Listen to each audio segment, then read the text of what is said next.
Dracula by Bram Stoker. Chapter 1. Jonathan Harker's Journal. 3rd of May. Bistritz. Left Munich at 8:35 p.m. on 1st May, arriving at Vienna early next morning. Should have arrived at 6:46, but train was an hour late. Budapest seems a wonderful place from the glimpse which I got of it from the train and the little I could walk through the streets. I feared to go very far from the station, as we had arrived late and would start as near the correct time as possible. The impression I had was that we were leaving the west and entering the east. The most western of splendid bridges over the Danube, which is here of noble width and depth, took us among the traditions of Turkish rule. We left in pretty good time, and came after nightfall to Klausenburg. Here I stopped for the night at the Hotel Royal.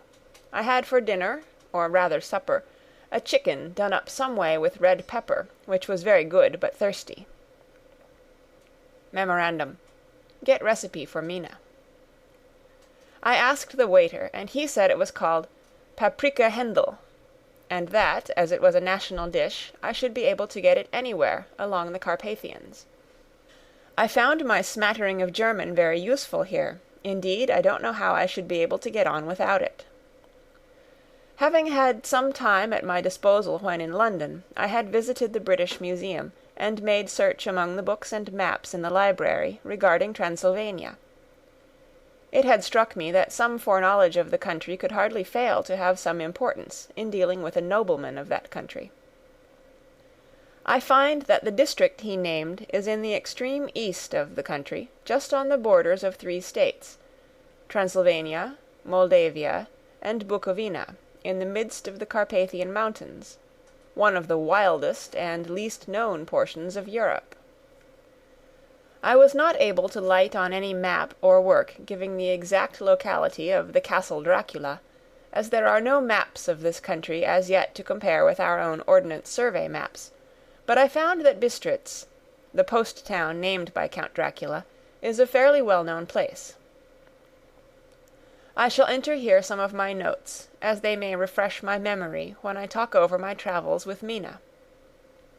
In the population of Transylvania there are 4 distinct nationalities: Saxons in the south, and mixed with them the Wallachs, who are the descendants of the Dacians, Magyars in the west, and Zekeles in the east and north.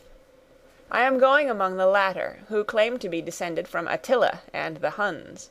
This may be so, for when the Magyars conquered the country in the 11th century, they found the Huns settled in it. I read that every known superstition in the world is gathered into the horseshoe of the Carpathians, as if it were the centre of some sort of imaginative whirlpool.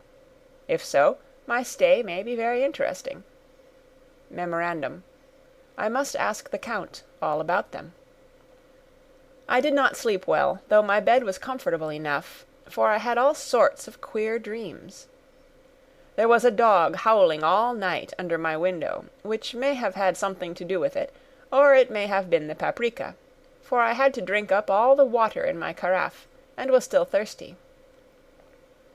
Towards morning I slept, and was wakened by the continuous knocking at my door, so I guess I must have been sleeping soundly then.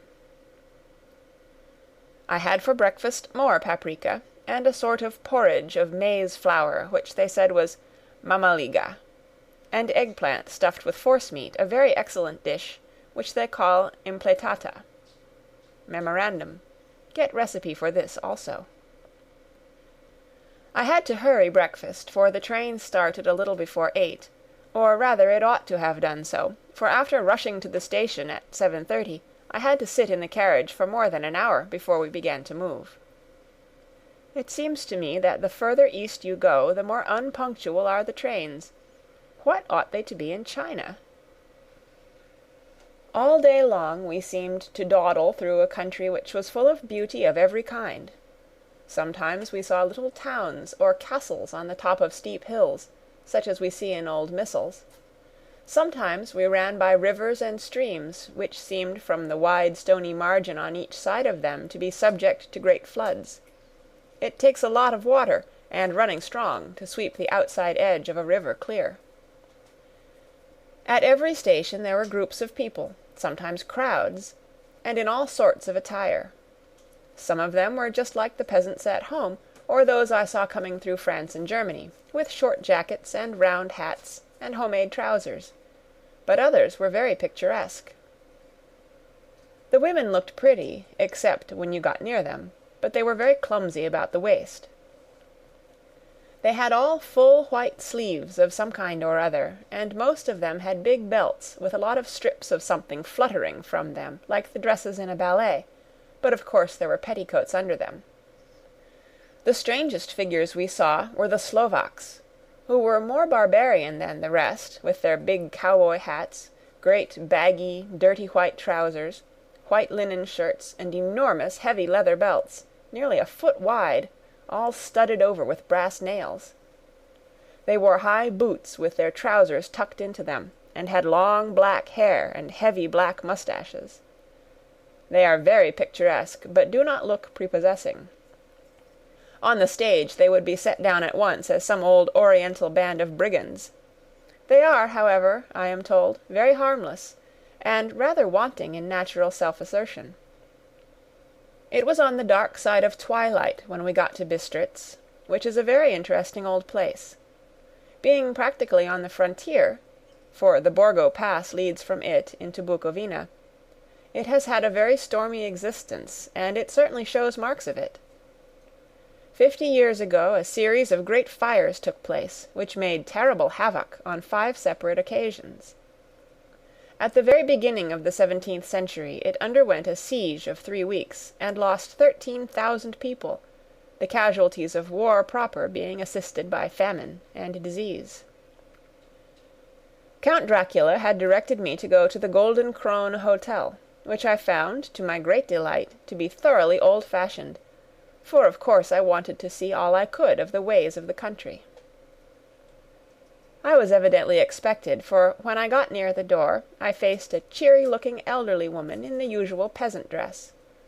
White undergarment, with a long double apron, front and back, of coloured stuff, fitting almost too tight for modesty.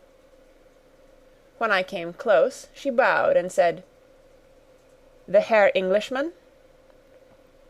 "Yes," I said, "Jonathan Harker." She smiled and gave some message to an elderly man in white shirt-sleeves, who had followed her to the door. He went, but immediately returned with a letter. "My friend, welcome to the Carpathians. I am anxiously expecting you.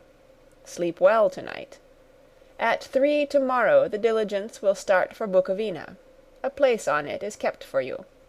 At the Borgo Pass my carriage will await you, and will bring you to me. I trust that your journey from London has been a happy one, and that you will enjoy your stay in my beautiful land. Your friend, Dracula." 4th of May.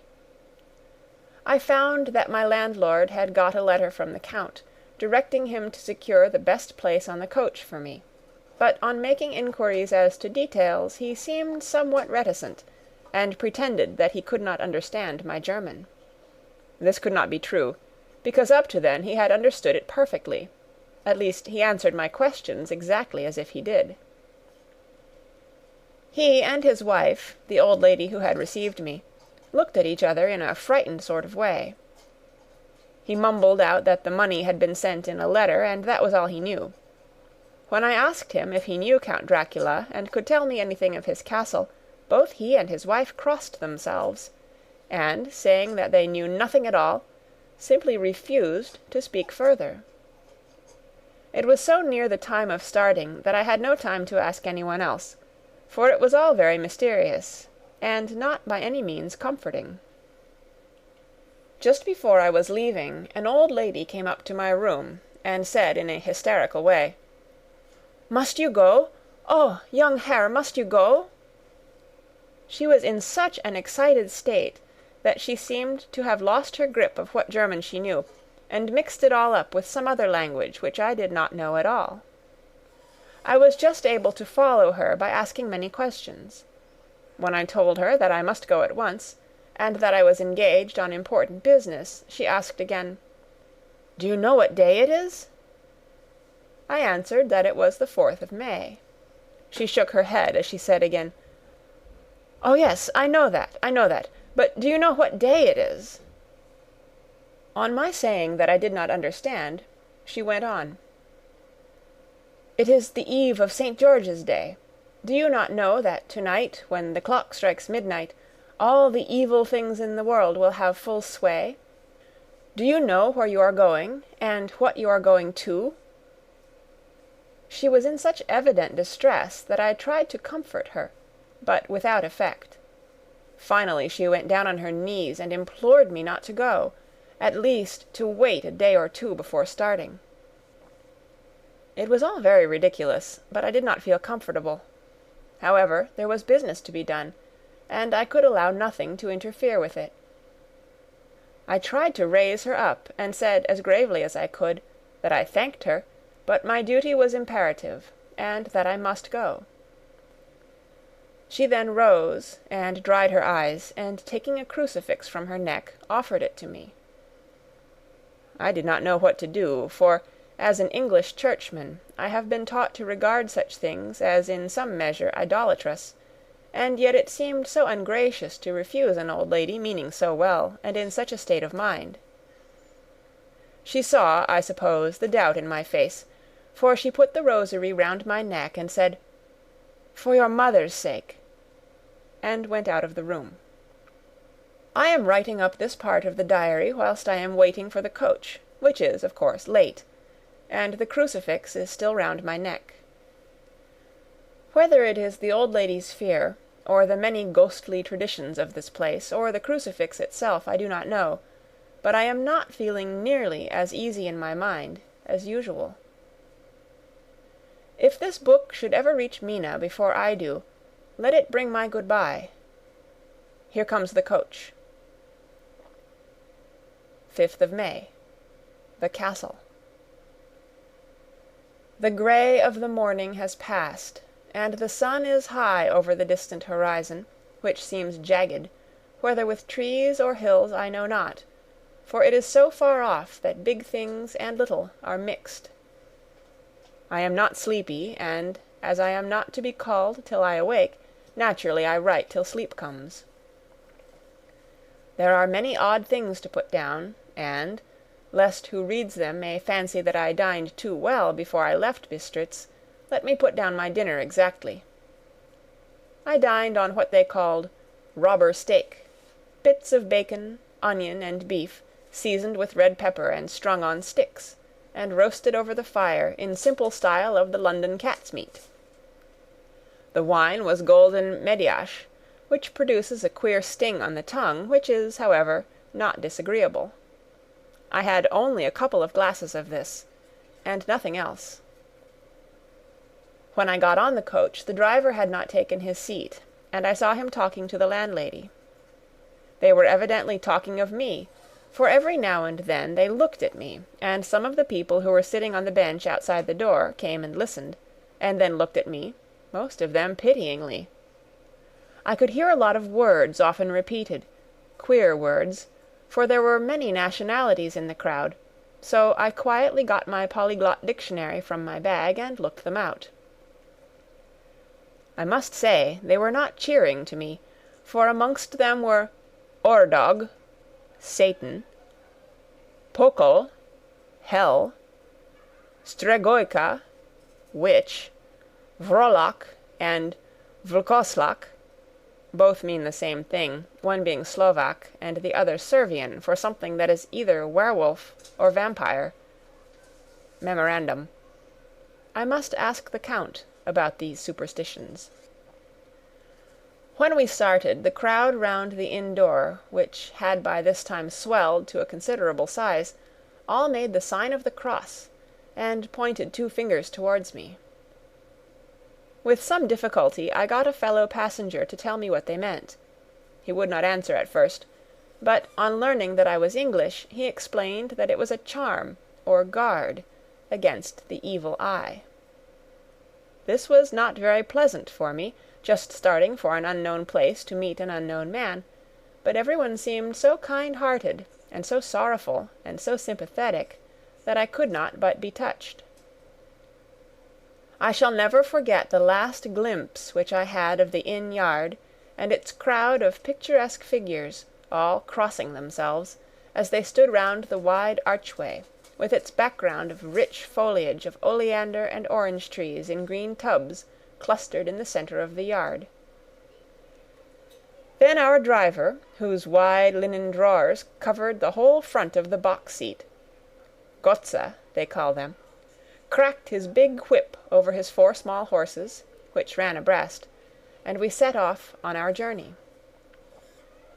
I soon lost sight and recollection of ghostly fears in the beauty of the scene as we drove along, although had I known the language, or rather languages, which my fellow passengers were speaking, I might not have been able to throw them off so easily. Before us lay a green sloping land full of forests and woods, with here and there steep hills, crowned with clumps of trees or with farmhouses, the blank gable end to the road. There was everywhere a bewildering mass of fruit blossom, apple, plum, pear, cherry. And as we drove by I could see the green grass under the trees, spangled with the fallen petals.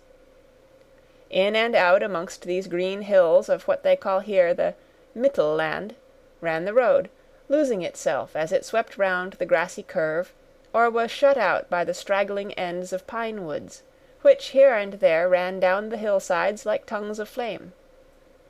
The road was rugged, but still we seemed to fly over it with a feverish haste.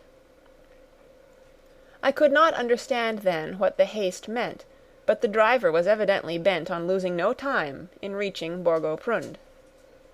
I was told that this road is in summer-time excellent, but that it had not yet been put in order after the winter snows.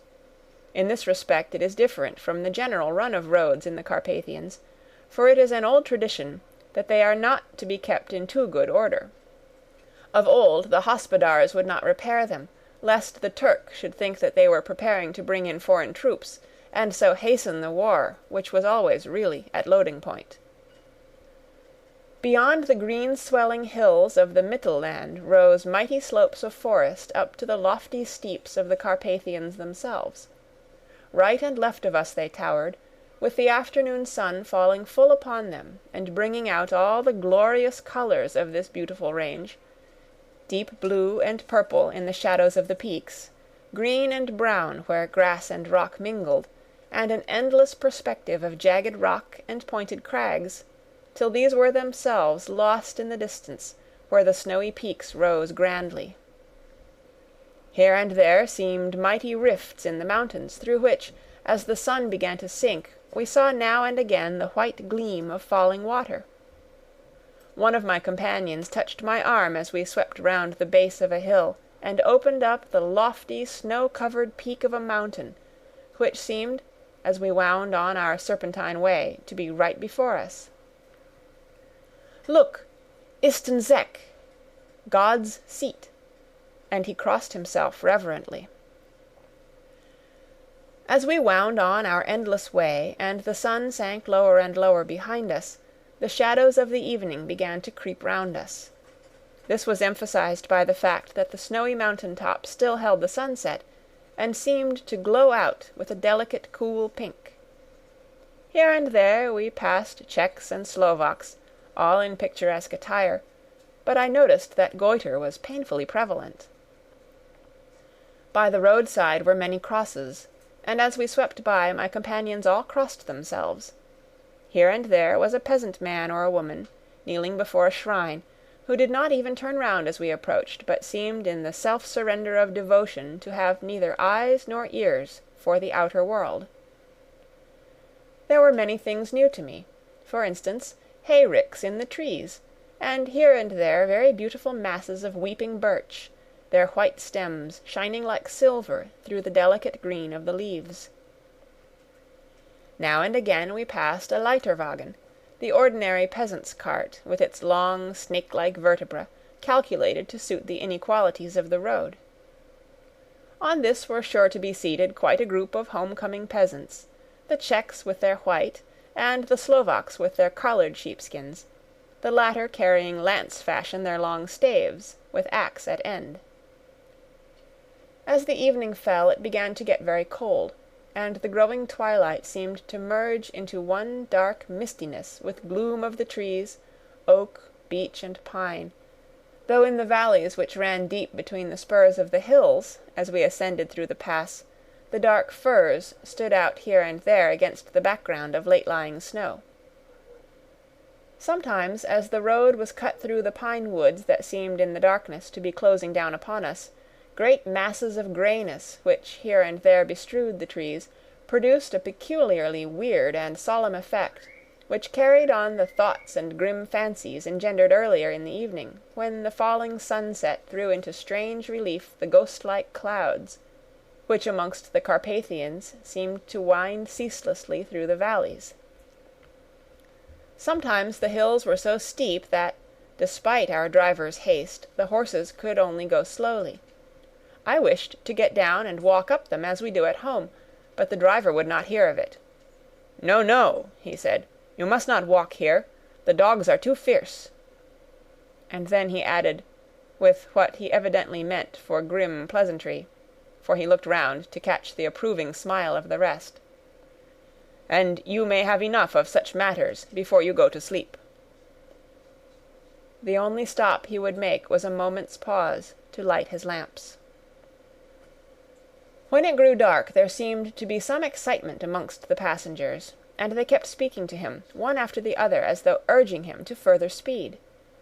He lashed the horses unmercifully with his long whip, and with wild cries of encouragement urged them on to further exertions. Then through the darkness I could see a sort of patch of grey light ahead of us, as though there were a cleft in the hills. The excitement of the passengers grew greater. The crazy coach rocked on its great leather springs, and swayed like a boat tossed on a stormy sea. I had to hold on.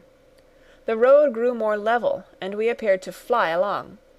Then the mountains seemed to come nearer to us on each side, and to frown down upon us. We were entering on the Borgo Pass. One by one several of the passengers offered me gifts, which they pressed upon me with an earnestness which would take no denial. These were certainly of an odd and varied kind, but each was given in simple good faith, with a kindly word and a blessing, and that same strange mixture of fear-meaning movements which I had seen outside the hole at Bistritz, the sign of the cross, and the guard against the evil eye. Then, as we flew along, the driver leaned forward, and on each side the passengers, craning over the edge of the coach, peered eagerly into the darkness. It was evident that something very exciting was either happening or expected, but though I asked each passenger, no one would give me the slightest explanation. This state of excitement kept on for some little time, and at last we saw before us the pass opening out on the eastern side. There were dark rolling clouds overhead, and in the air the heavy, oppressive sense of thunder. It seemed as though the mountain range had separated two atmospheres, and that now we had got into the thunderous one. I was now myself looking out for the conveyance which was to take me to the Count. Each moment I expected to see the glare of lamps through the blackness, but all was dark. The only light was the flickering rays of our own lamps, in which the steam from our hard-driven horses rose in a white cloud. We could see now the sandy road lying white before us, but there was on it no sign of a vehicle. The passengers drew back with a sigh of gladness, which seemed to mock my own disappointment.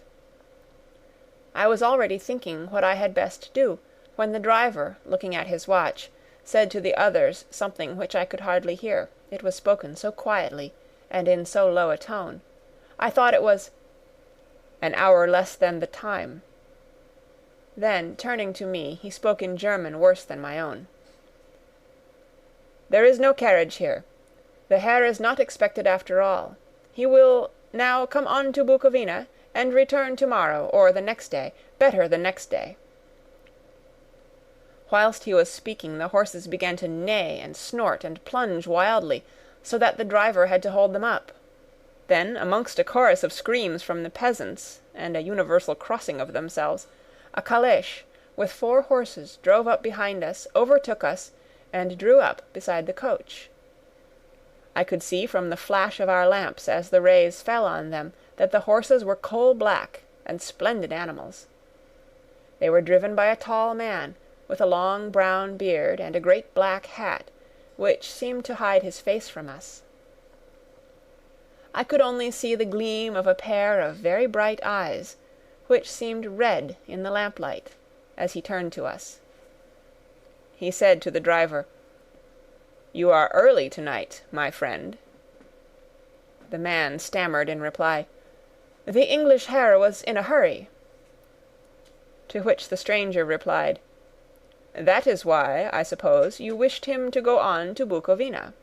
You cannot deceive me, my friend.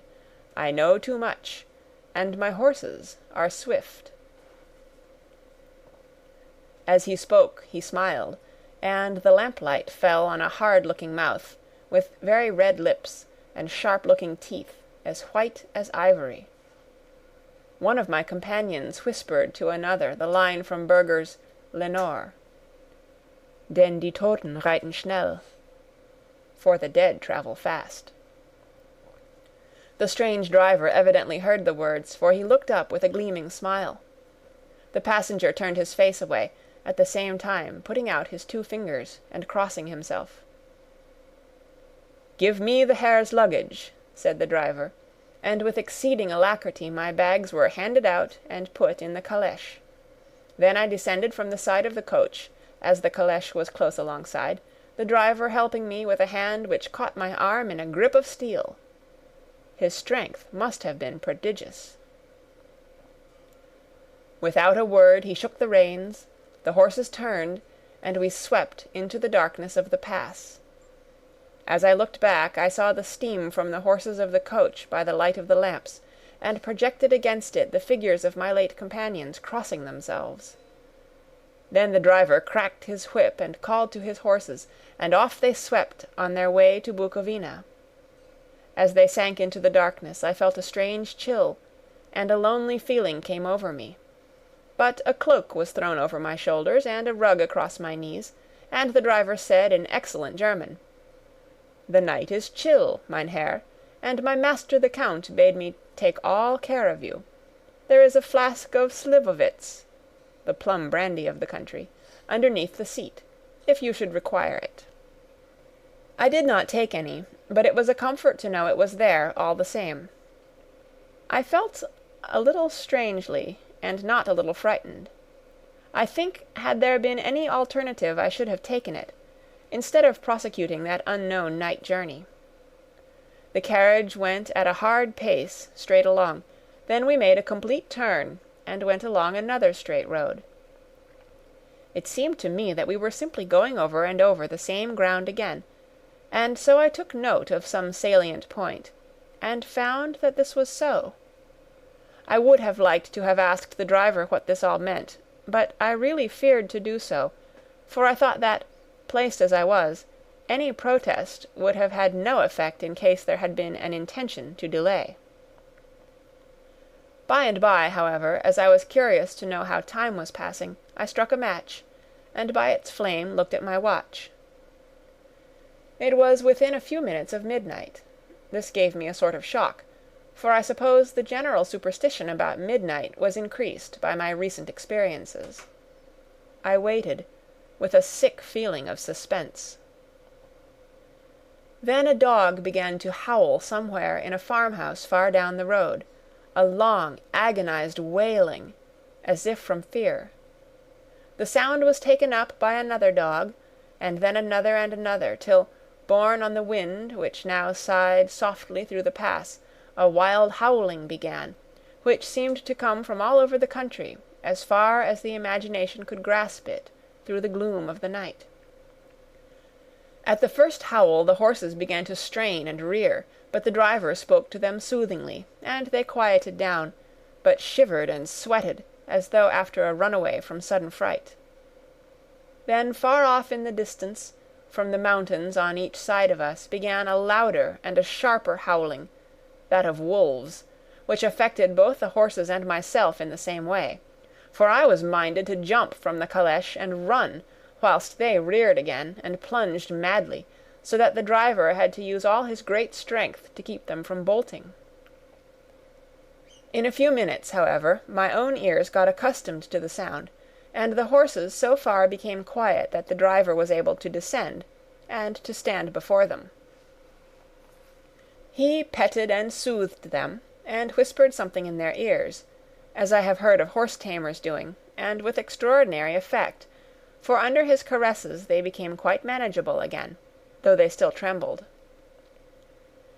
The driver again took his seat, and shaking his reins, started off at a great pace. This time, after going to the far side of the pass, he suddenly turned down a narrow roadway which ran sharply to the right. Soon we were hemmed in with trees, which in places arched right over the roadway till we passed as through a tunnel. And again great frowning rocks guarded us boldly on either side. Though we were in shelter, we could hear the rising wind, for it moaned and whistled through the rocks, and the branches of the trees crashed together as we swept along. It grew colder and colder still, and fine powdery snow began to fall, so that soon we and all around us were covered with a white blanket. The keen wind still carried the howling of the dogs, though this grew fainter as we went on our way. The baying of the wolves sounded nearer and nearer, as though they were closing round on us from every side. I grew dreadfully afraid, and the horses shared my fear. The driver, however, was not in the least disturbed. He kept turning his head to left and right, but I could not see anything through the darkness. Suddenly, away on our left, I saw a faint, flickering blue flame. The driver saw it at the same moment. He at once checked the horses, and, jumping to the ground, disappeared into the darkness. I did not know what to do, the less as the howling of the wolves grew closer, but while I wondered, the driver suddenly reappeared again, and without a word took his seat, and we resumed our journey. I think I must have fallen asleep and kept dreaming of the incident, for it seemed to be repeated endlessly, and now looking back it is like a sort of awful nightmare. Once the flame appeared so near the road that even in the darkness around us I could watch the driver's motions. He went rapidly to where the blue flame arose. It must have been very faint, for it did not seem to illumine the place around it at all, and, gathering a few stones, formed them into some device. Once there appeared a strange optical effect. When he stood between me and the flame he did not obstruct it, for I could see its ghostly flicker all the same. This startled me, but as the effect was only momentary, I took it that my eyes deceived me straining through the darkness. Then for a time there were no blue flames, and we sped onwards through the gloom, with the howling of the wolves around us, as though they were following in a moving circle. At last there came a time when the driver went further afield than he had yet gone, and during his absence the horses began to tremble worse than ever, and to snort and scream with fright. I could not see any cause for it, for the howling of the wolves had ceased altogether. But just then the moon, sailing through the black clouds, appeared behind the jagged crest of a beetling, pine-clad rock, and by its light I saw around us a ring of wolves, with white teeth and lolling red tongues, with long sinewy limbs and shaggy hair. They were 100 times more terrible in the grim silence which held them than even when they howled. For myself I felt a sort of paralysis of fear. It is only when a man feels himself face to face with such horrors that he can understand their true import. All at once the wolves began to howl as though the moonlight had had some peculiar effect on them. The horses jumped about and reared, and looked helplessly round with eyes that rolled in a way painful to see. But the living ring of terror encompassed them on every side, and they had perforce to remain within it. I called to the coachman to come, for it seemed to me that our only chance was to try to break out through the ring, and to aid his approach I shouted and beat the side of the calèche, hoping by the noise to scare the wolves from the side so as to give him a chance of reaching the trap. How he came there I know not, but I heard his voice raised in a tone of imperious command, and, looking towards the sound, saw him stand in the roadway. As he swept his long arms, as though brushing aside some impalpable obstacle, the wolves fell back, and back further still. Just then a heavy cloud passed across the face of the moon, so that we were again in darkness. When I could see again, the driver was climbing into the calèche, and the wolves disappeared. This was all so strange and uncanny that a dreadful fear came upon me, and I was afraid to speak or move. The time seemed interminable as we swept on our way, now in almost complete darkness, for the rolling clouds obscured the moon. We kept on ascending, with occasional periods of quick descent, but in the main always ascending. Suddenly I became conscious of the fact that the driver was in the act of pulling up the horses in the courtyard of a vast ruined castle, from whose tall black windows came no ray of light, and whose broken battlements showed a jagged line against the sky. End of chapter 1.